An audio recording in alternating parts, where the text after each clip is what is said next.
Welcome to Going Forward, where inspiring conversations with leaders and entrepreneurs shape tomorrow. Dive into the depths of their journeys, the hurdles they've overcome, and the insights they bring to the future. Let's get moving right here, right now on Going Forward. This episode of Going Forward is brought to you by Optimizer, the award-winning PPC management tool trusted by advertisers worldwide. Need to save time and supercharge your ad performance? Optimizer makes managing PPC campaigns on Google, Facebook, Amazon, and Microsoft easier than ever. With automation, smart insights, and powerful optimizations, you'll work smarter, not harder.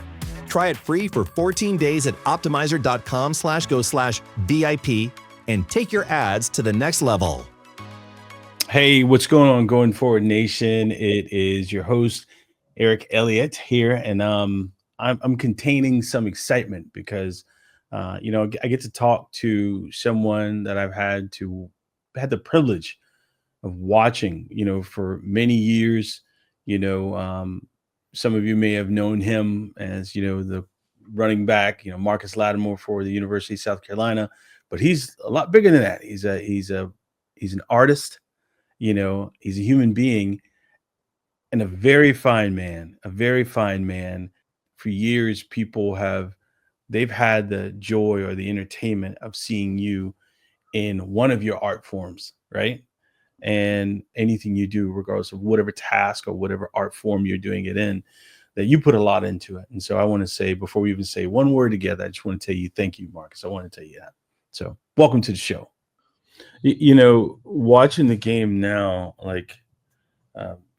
there's a lot of things that have changed. You have NIL into the game now, you know what I mean? And that's that's a difference maker. And then when I, honestly speaking, I've thought of you and other players, what if you guys were able to earn for yourselves, your future, and your families? Oh God. And then seeing some of these guys now, I mean, you hear some people, they get, 3 million, 5 million just to be in school and continue doing what you've loved since you were 7, how do you feel like NIL affects the game, the game that you love so much? How do you feel about that? I know that's a big topic, man. And it's one a lot of players couldn't even talk about, but now they're like, man, let me tell you. Okay. I'll say this. At the Division I level, football becomes a profession. And this was before NIL. When I was there, it was our job. It took up most of our time. Our professors understood that. Everybody on campus understood that. This was the money maker for this university. So you are very important. Obviously, in the NFL, it is a business. There are people in the locker room who make $30 million, $50 million to throw a football. When I moved to Portland, Oregon, I started to coach. I coached for a year at Lewis and Clark College, which is a Division III school. And ain't no money at that school. There is no money. The head coach don't make a lot of money. The kids don't. It's just the love of the game. Right. If you love the game, the innocence is there. It's still there. And I really needed that experience, Eric.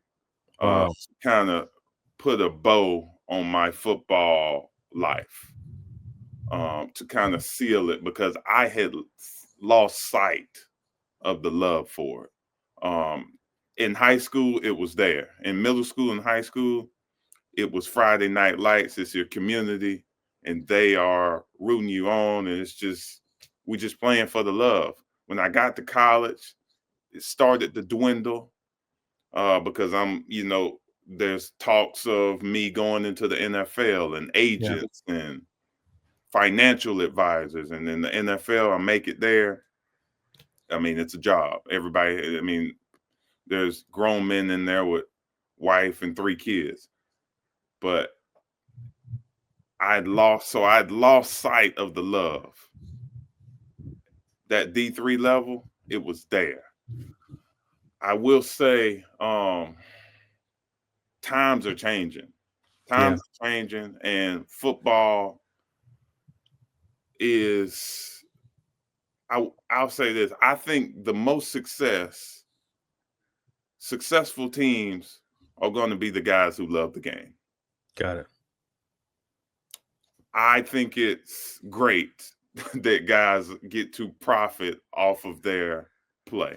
Yeah. I think that's important, to make some money off of your play. But if you don't love the game, it's just evident. Yeah. It's evident. And guys who love the game go further. They're not, if the money is secondary, they're probably going to have a lot more success. Just because money blinds you to what's important. It blinds the people around you to what's important. Can players who love the game identify players who don't love the game from afar? It absolutely. It's guys who love the game can spot a guy who doesn't. I can spot it through the TV screen. Wow. And that, it just doesn't mix well. It just and when I say love the game, I mean like you dedicated. You eat it, you breathe it, you sleep it. You know what I mean? Yeah, you do it with all of your heart. Yeah. You know, and like, I mean, guys, it's no knock on the guys who don't, you know, because at the end of the day, we all have to put food on the table and pay bills and pay that car note that comes every month. But the reason you do it, if it is for that, it's just not sustainable. It'll show, in my opinion. I think it'll show. And that's powerful that you said, you know, you can look through the TV screen and you know who's just doing it just for the new benefits. Let's just call it the new benefits of it. The new benefits. The new benefit. That's how we're going to refer to it. The new benefit. You know what I mean? Marcus, I want us to take a quick break and I want to come back. I want to talk about like your spoken word. And then a lot of folks did not know, and I heard about this, that you were almost a Clemson Tiger.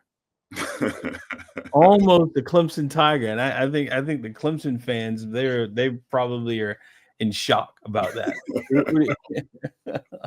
All right, so let's take a quick break and then we'll come back and we'll talk about, I want to talk about spoken word, Marcus. All right? This is going forward. All right. Hold tight, listeners. We're taking a brief pause. Going forward, we'll be back shortly with more insightful conversations. Running your law firm is a serious business. When you actually got out of law school, they didn't teach you how to market your business, or they didn't teach you exactly the business of running a law firm. And that's what we do. We want to be able to come in and work with you and your firm so that, one, you can start marketing your firm correctly, coach you on how to get to the next level and where you want to get your law firm. And most importantly, we don't want you to be one of those law firms who are a laughing stock of the community. Don't hire a marketing agency that's going to make you look like a buffoon online or social media and try and make you to be something that you are not. It's time for you to start running your firm the right way.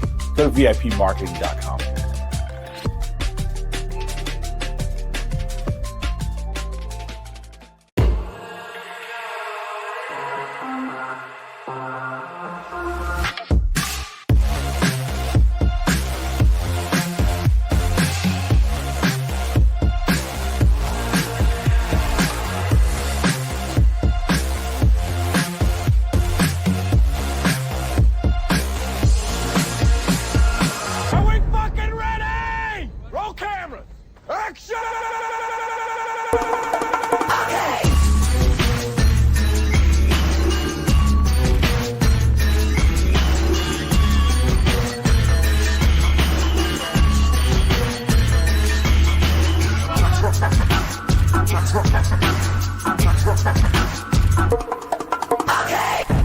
Allow me to reintroduce myself. My name is Ho, H to the O-V. I used to move snowflakes by the OZ.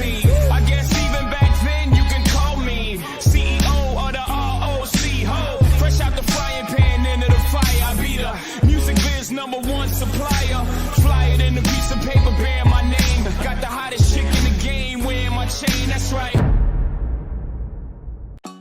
If your company feels like chaos and finding anything is like solving a mystery, get Trainual, the app that turns all your scattered company knowledge into an organized playbook, where every employee question has an answer, just a simple search away, where all of your processes and policies are documented, roles and responsibilities are defined, and delegating anything is as easy as drag and drop. Trainual, it's how you get your operations under control and how you deliver the ultimate onboarding and training experience. Welcome back to Going Forward. We hope you're recharged because we've got an exciting second half waiting for you. Get ready to dive deeper and be inspired. Let's keep the momentum going. All right, Going Forward Nation. This is your host, Eric Elliott, and I am back with Marcus Lattimore. And Marcus, man, you know, what I love about talking to you is like you're not reaching for the answers. It's like you know this, and like whatever you're giving us, it's like, this is really how I feel. You're not searching and trying to find the right thing to say, you know. And you and I, we talked in the beginning of the episode, and we talked about, you know, like high school, and we talked about, you know, going to college, and I don't want to focus on, you know, the injury, you know. I do not want people to know that and define you as that or that last thing. But what I do want to talk about now is the evolution of you, you know, because you had an opportunity to come back to school and accept awards. And I think at some point you're like, I think I'm done. You're like, I think I'm done. You know, I want to walk away from this. And then you evolve. So tell me, what's that Marcus Lattimore evolution like? Eric, can I say something about that injury? Yeah, man. No matter where I go on this earth, I'm reminded of that moment in time, October 27, 2012 against Tennessee. Wow. You look on YouTube, I see the views and it makes sense. It's probably one of the most grotesque injuries that's ever happened in a sport. And it's not painful. It's not painful when people remind me of it. I understand that moment in time has allowed me to commune with all of these different folks. Now, I wouldn't have said that the day after it happened. Yeah, man, dude, that's so strong, dude. But that moment in time has allowed me to go to Germany and have a conversation with somebody and say, oh man, I saw what happened on that day. Either somebody sent it to them or they looked it up or they were watching the game. And I ask why that moment, you know, like, but you know, sometimes I'm just like, yeah, that moment has allowed me to affect and influence and pour life into a lot of people. So I won't say I'm thankful for the moment, but yeah, I'm okay with that moment. Marcus, do you feel like it's something that happened to you or happened for you?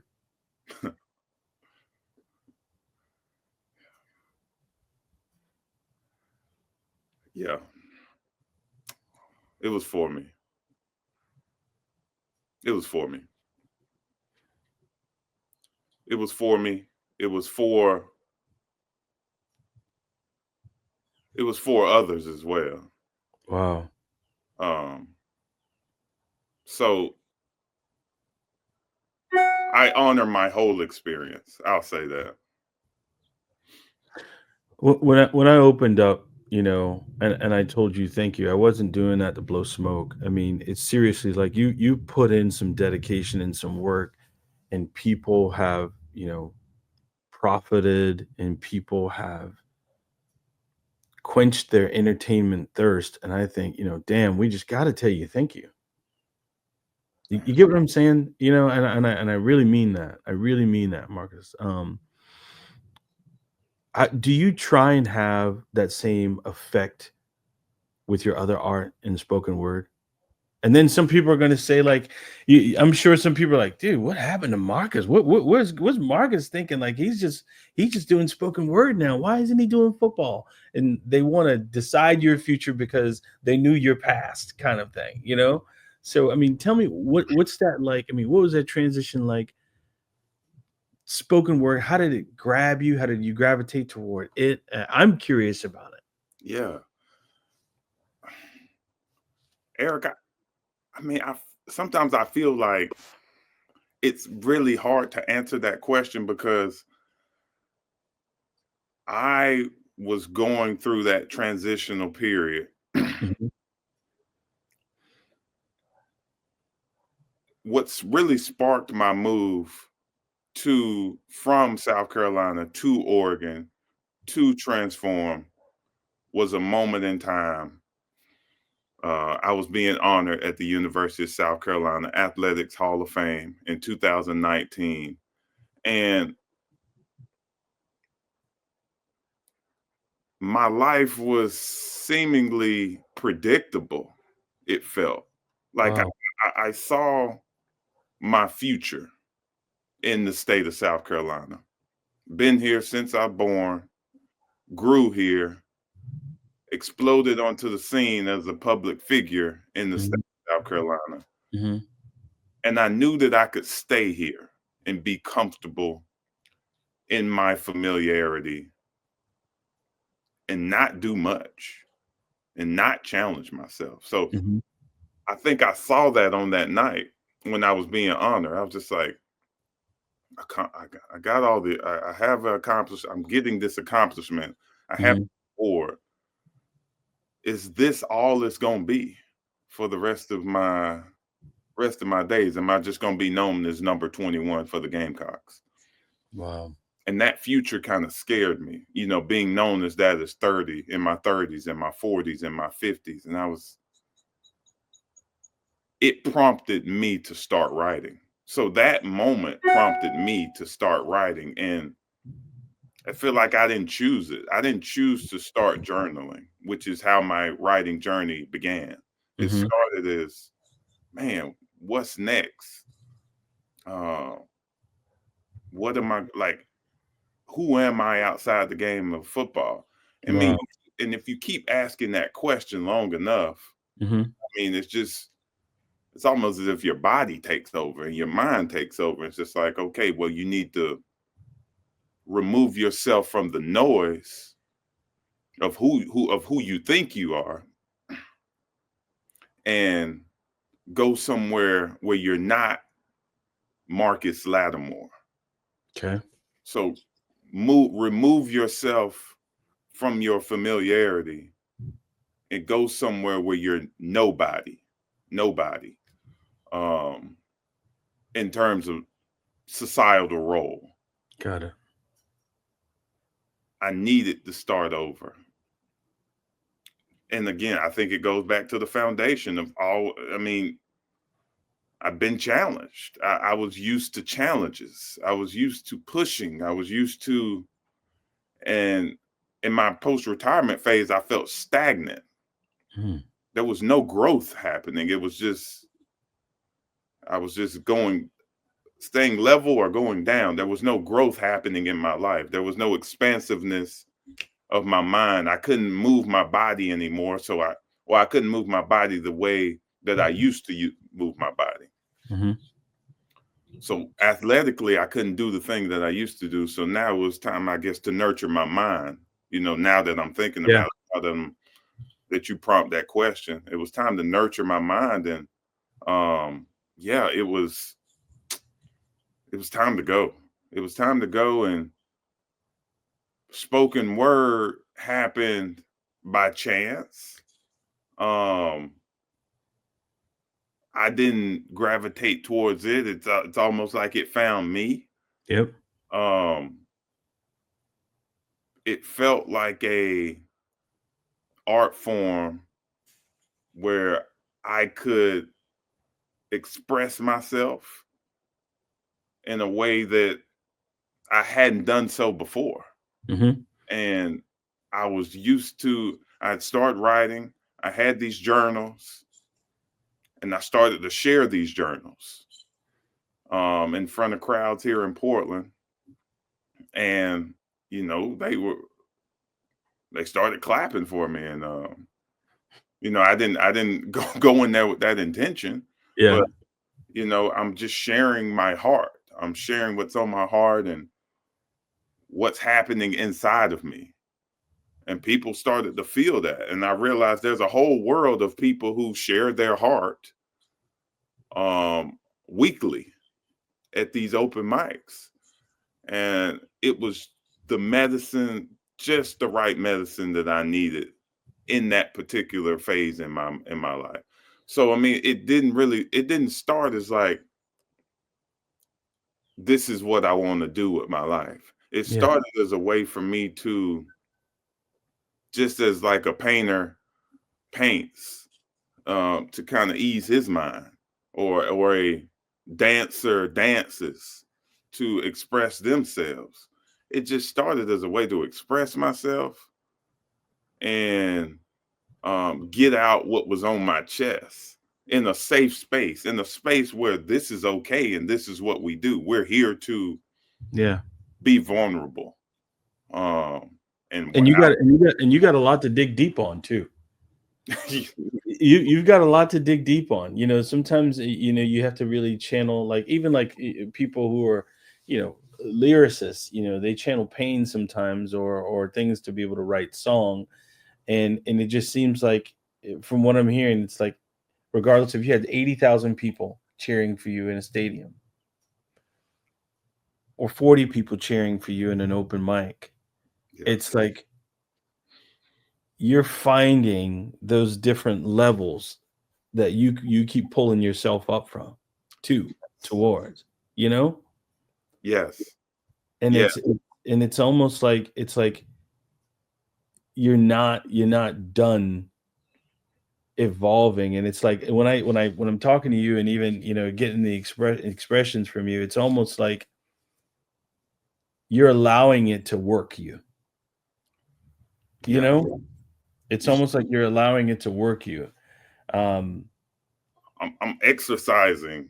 Yeah, it's like, like you said, you could not, you couldn't move your body the way you wanted to, but you're moving your mind the way that you want to, and it's almost like you're changing in that regard, And some of that, you helped me to understand that, because like I remember hearing you say, like, at one point you said you had gained a lot of weight, and then you just like, you took control another way, Yeah, it was.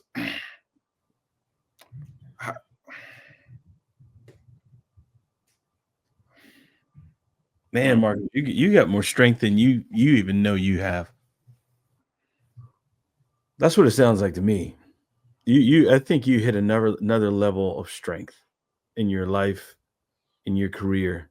I think it was just like this, realizing that, Eric, I think it was realizing that financial mobility and having everything I want really wasn't the satisfaction that I was looking for. Like, I still wasn't content. Wow.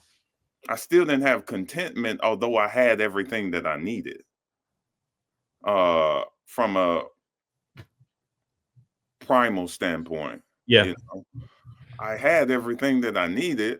I had enough money. I had enough awards. But that wasn't the thing that was going to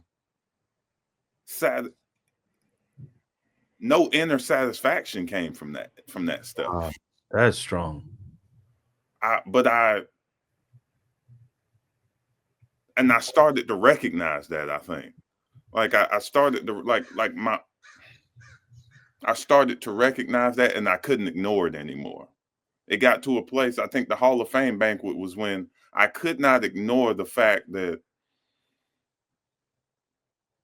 success is not just material and applause. There's a different type of success, or contentment. I'll use the word contentment. Well, it's almost more than a success. It's like significance now. Like your significance has changed. Yes. And part of it may be my upbringing and realizing, I mean, we didn't have a lot, you know, we didn't have much. And having something, man, that was great. Like, I mean, I got my signing bonus check from the San Francisco 49ers. I'm just like, oh yeah, I've made it. Yeah. That's what it means to make it. And yeah, I think financial security is so important. Like, it really is in the day and age that we live in. But I started to see it wasn't everything. Do your mindset's different now, Marcus? Do you ever see yourself going back to South Carolina with this new Marcus mindset? I think about that often. You think oh, go ahead. I don't want to cut you off, Marcus. Oh no, I think about that often, and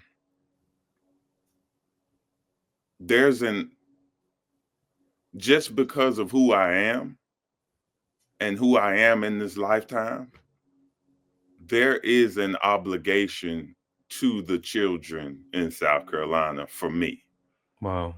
I just can't deny that. Like, in small, rural, I-95 corridor shame, South Carolina, the no-name towns that I've had an experience to ride through and be through because I was a well-known Gamecock, there's an obligation for me to help expand their imagination as well. Well, when will you know when it's time?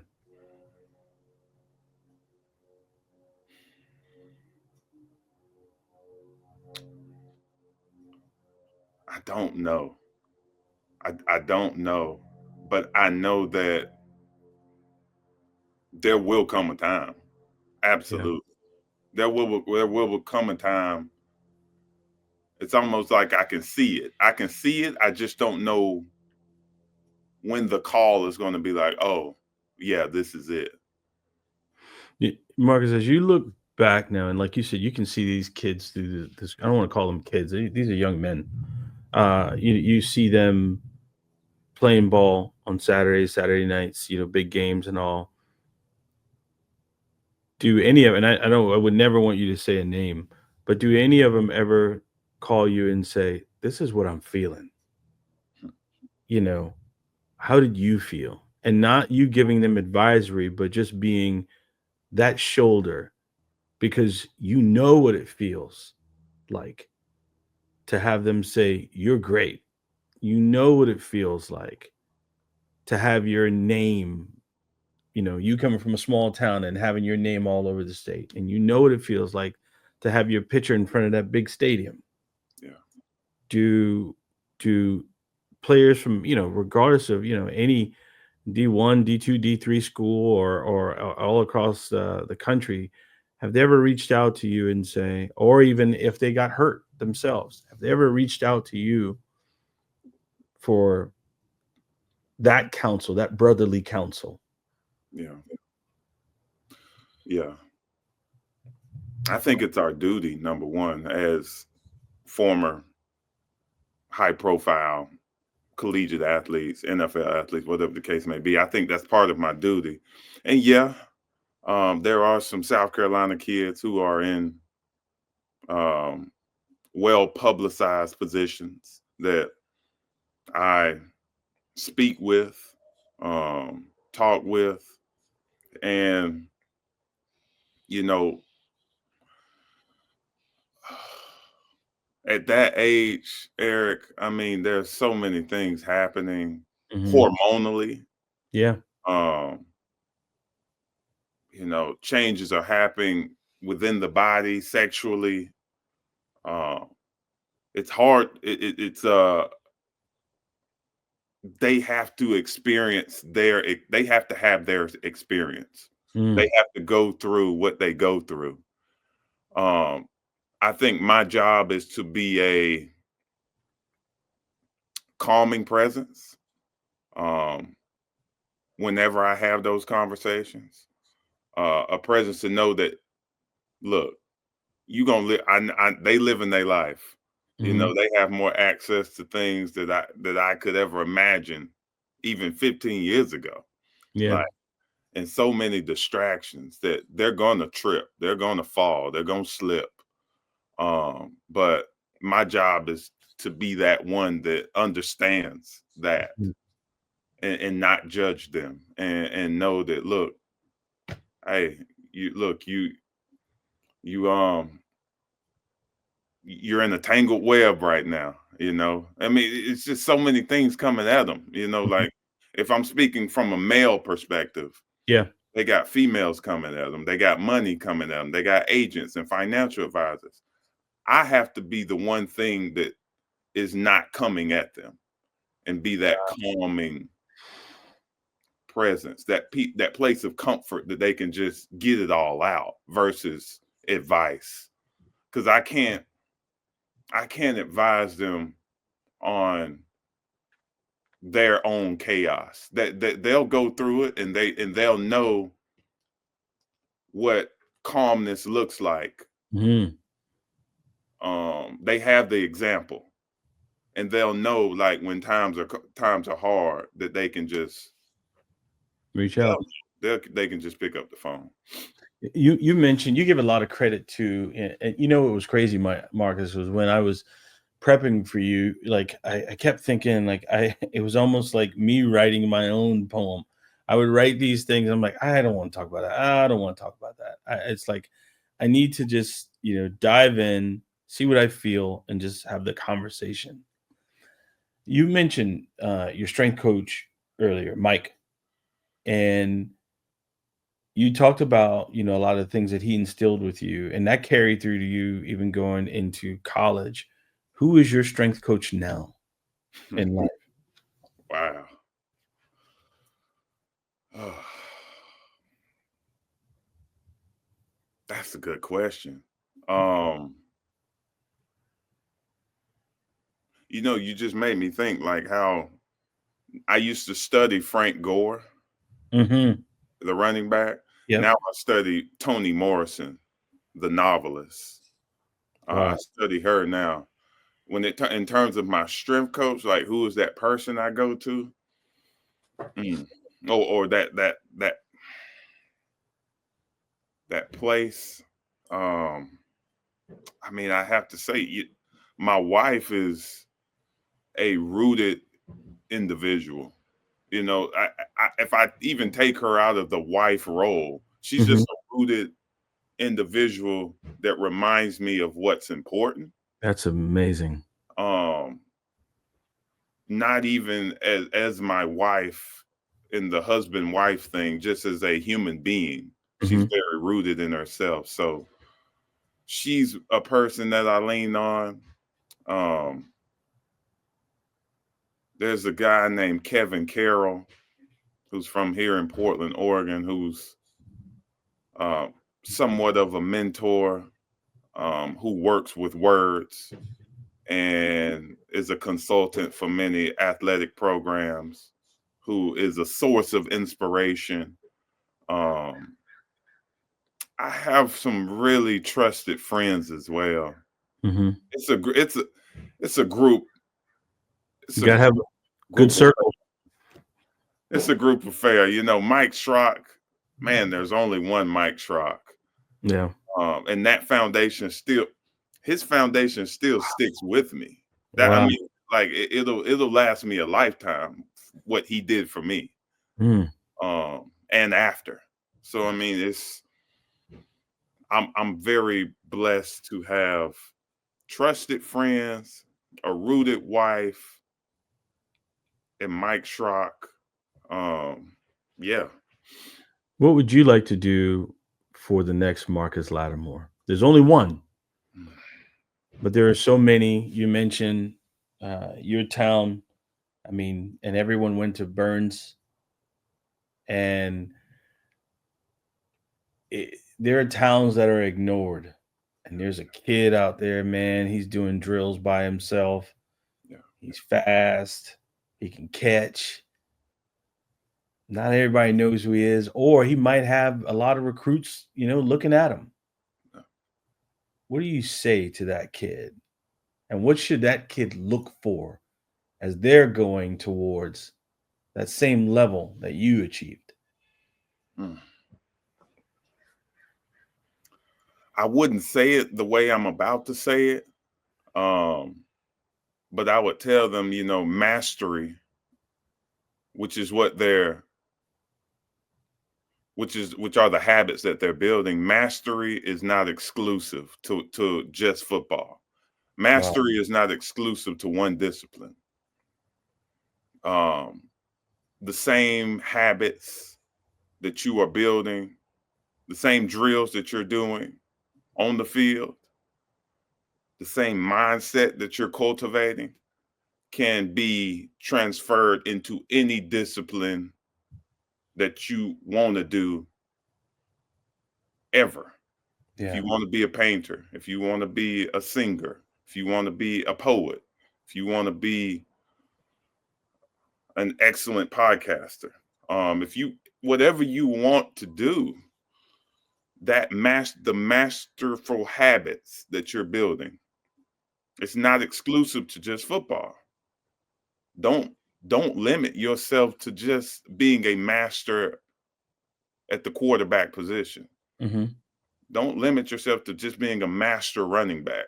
You can be a master at anything. And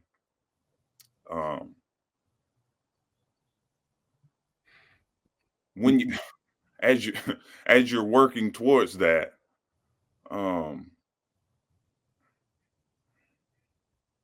be kind to yourself. Mm. Be kind to yourself. I have one of my good friends. He's a long-standing. I'm talking. He doesn't miss a Clemson game kind of Clemson fan. I mean, like he's diehard. His name's Elijah, and he lives in Atlanta. Good buddy, beautiful family. And when we were listening to he actually showed me something that he had heard where you had talked about where you were almost not a gamecock, but a tiger. Yeah. And he never knew this, and he's diehard. What made you finally say, "Nah, I'm not going to go to Clemson. I'm going to go to Carolina"? What was it? Oh man. Well, Clemson's right in my backyard. Mm-hmm. And everybody that I grew up with, because it's only 30, 45 minutes away, I mean, they were Tigers. So, I mean, it was hard not to entertain that fact that could be a possibility. And it's a great school with a great coach. Mm-hmm. But I mean, Steve Spurrier just got so much. He's just got so much swag. He's just got so much personality. Steve Spurrier he's the antidote. I mean, it's just like playing for a Don Staley or Phil Knight or just like a John Wooden. I mean, Steve Spurrier was just the guy. Yeah. Yeah. Yeah. You can't deny that man. Marcus, what are 3 words to sum up your playing career? Fight, grace, love. What are 3 words to describe you now, the new Marcus? explosive, Wow. courageous, content. That last one was the strongest one for me. Because those words, it's almost like you could have flipped them. You know? Mm. But the last one where you said content, it just seemed so strong. And the last question I'm going to ask you, and then we'll wrap it up, is why content? Why was that the strongest one? Why is content? I found peace. I found my center. I found nature. Wow. Man, Marcus, I've enjoyed our conversation, man. I've enjoyed our conversation, man. Please tell our listeners where they can find your work, or they can find, like your book, all of these things. Tell them, I want them to know how to find all things Marcus that you want them to find. First off, thank you for listening and staying with us on this journey. On Instagram, you can find my explosive work under Marcus Lattimore _. On X, just Marcus Lattimore. You can find my debut book on Amazon, Scream My Name, Marcus Lattimore. And my next book is on its way. It's I'm in the editing phase right now for the next 3 to 4 months, and stay on the lookout for that. I'll be posting all about it on Instagram. Scream My Name. What a great title. I got to show you. I got a little gift for you before we depart. And, I told Paul that I would bring this up, because Paul is actually president of our video production side. And he grew up in the upstate, and he went to Malden. Oh, yeah.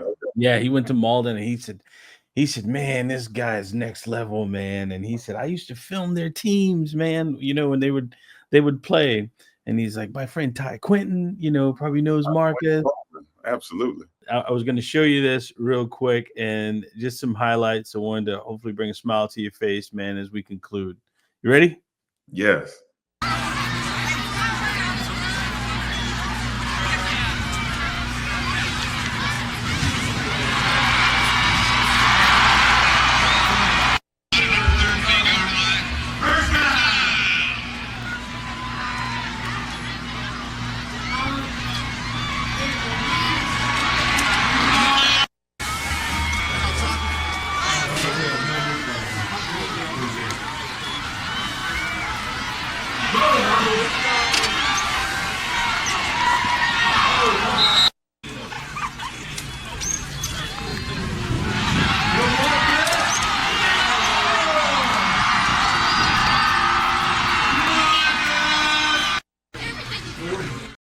So I wanted to show you those, man. Hopefully, man, those can, start your morning off good. Oh, but I also wanted to tell you, man, just, thank you for just being an amazing individual, and Marcus, for everything that you've done to help us all know who you first are. Thank you.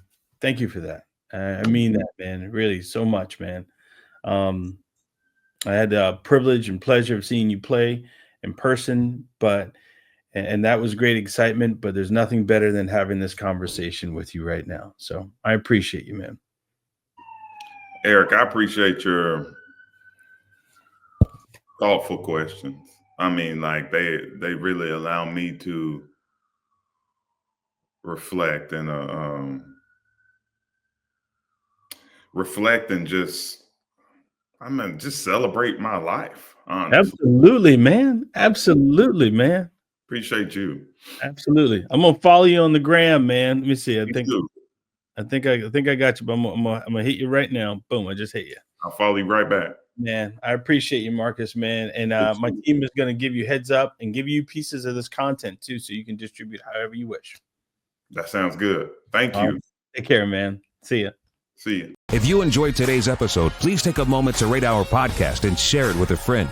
Every share, every comment, every rating propels us forward. For more content, insights, and updates, visit ericelliott.com. Remember, your journey, your story is what keeps us going forward. Until next time.